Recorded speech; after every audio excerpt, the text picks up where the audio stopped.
watching. Keep on watching. Keep watching. Keep watching. Keep watching. Keep watching. Keep watching. I urge you to keep watching Business Talks with IfyMelody.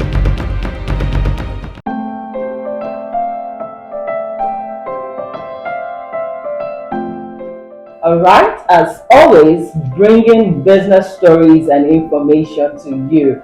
And I am Ifeoma Ajumobi, IfyMelody, your sparkling woman. Business talks always coming your way.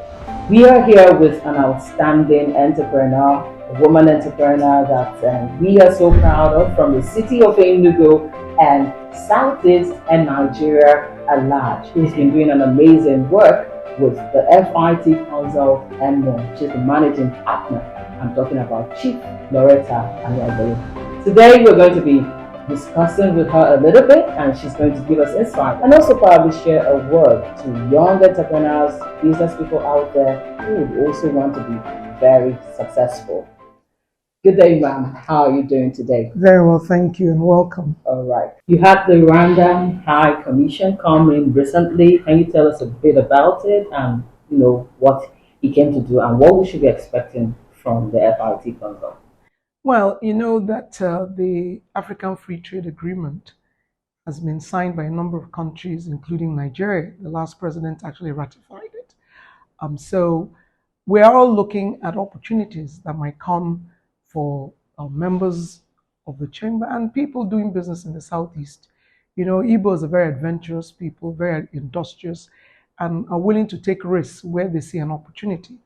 So for us, we've been looking on invitation by the United Nations resident representative coordinator in Rwanda, who is actually from Enugu State, who invited quite a number of us to come and see Rwanda and see whether we can expand our businesses, particularly in the housing sector, where the government has identified and targeted 30,000 homes a year, as to accommodate Rwandans, upgrade all the low-income areas and so on. So we thought it was a good idea. We went to see Kigali, visited a number of places there, and we felt from the way the place is organized, business is clear, you can make projections on your business, the risks, you can identify risks, project your risks and be able to accommodate them.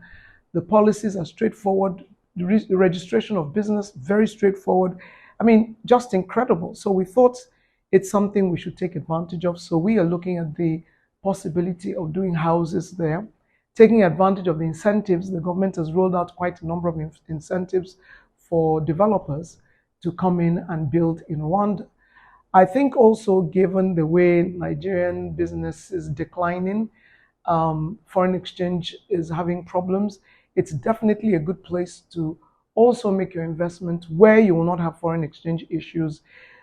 Putting in money and repatriating your profits is a very straightforward thing. You don't have to, there's no under the table matters. Everything is on the table, everything is clear, policies are clear. You can actually go on the internet and you can see everything. Registration can be done online. You don't have to even physically be there. So it's with that, we felt that this is a place that we should go and open and expand the business and take advantage of the Africa Free Trade, because we're all looking to the West for all kinds of things. But the opportunities is there. And also, encouragingly, their banks there are also very exciting because the banks are willing to lend money to businesses. So we have had to make inquiries, we made applications to banks, and we've already gotten approvals for the projects we're going to do from a bank, with us just putting out 30% of the total requirement, because they recognize that if you're coming from another country and you're bringing your money, you're already taking a lot of risk. So they would complement the amount you're bringing by supplementing the rest of it. So that, because these are buildings, if you don't succeed, if you build houses, you can't take them away from Rwanda. You build, they sit there. So it's easy for a bank to invest, unlike what we see here, with the banks, and the interest rates are manageable. I mean, it's just incredible. So that's why we approached the High Commissioner to let him know what we're doing. And of course, they have to give a record of us in Rwanda. So he wanted to see our own project, to be comfortable to say, yes, I've been here, I've seen it.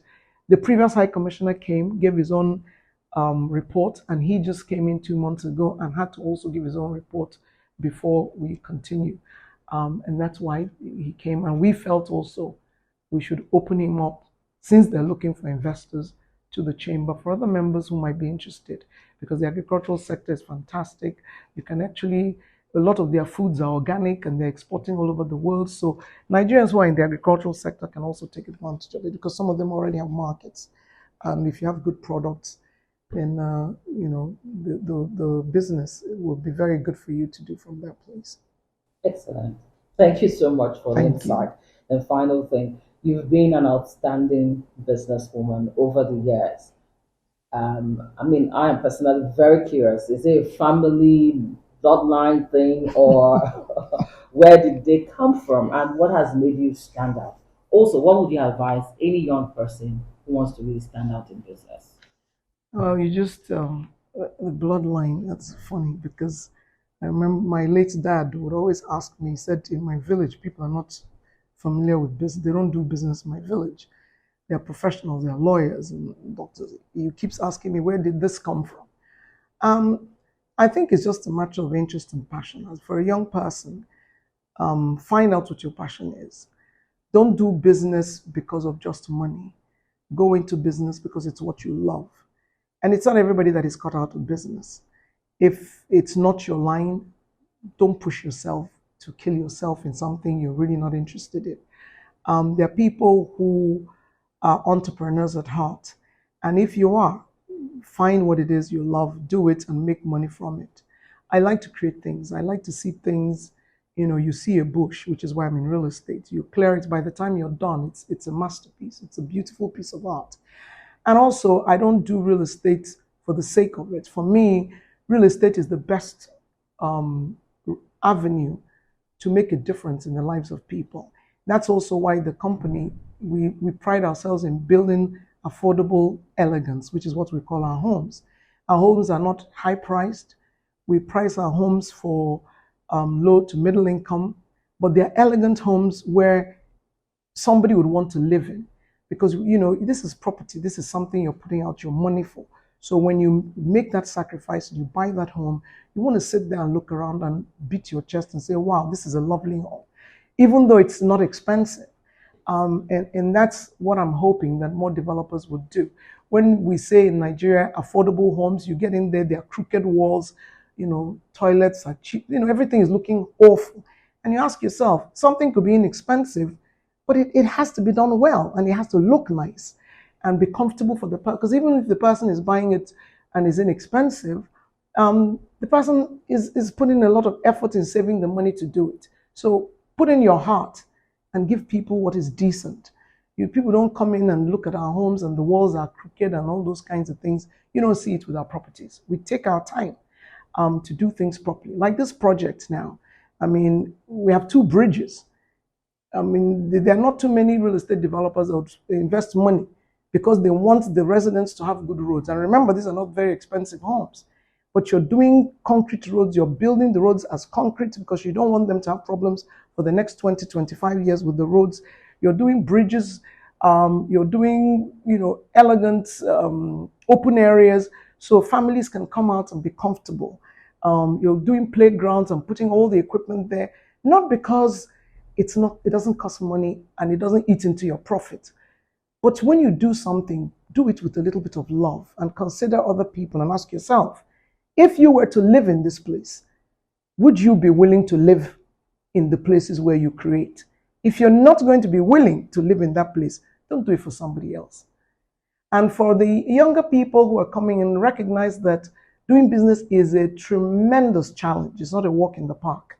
So when you come out to do business, remember, it's a tough road to travel. Decide what your principles are. Don't compromise your principles no matter how tough it gets. Because that's another thing. People cave in. Young girls would submit to all kinds of harassments because they want to succeed in business. It's not worth it. If somebody tells you I have to sleep with you to give you business, walk away. If you survive, you will always survive. And time will tell, and time will be your response, because you will survive. And what happens with the universe is that when you do things right, and when you don't succumb to evil, ultimately you will triumph. Evil might work out in the short run, but I tell you, in the long run, evil never, succeeds. So but it is tough. But like I said, it's a matter of principle, it's a matter of hard work, it's a matter of focus, it's a matter of understanding what you really want and staying with it. And also know when to call it a day. Because you might take a path and you haven't done your homework well, and you see things are not working out. Don't kill yourself. Don't beat yourself up. Pull up your bootstrings, make a U-turn, go back to the drawing board and see where you've gotten it wrong, and reapproach the matter. Wow. Words are marble, madam. Thank you so much. Thank you. Thank you. Thank And you I for really coming. do hope some young people, and a young girl especially out there, will take great encouragement and inspiration from the words you've shared here. I hope so today. too. All I right. hope so. Thank you very much. Thank you very much. That's been an amazing one with Chief Loretta Aniagolu herself, an outstanding, astute businesswoman that you can always learn from every day. This is Business Talks with IfyMelody, host Ifeoma Ajumobi, your media woman.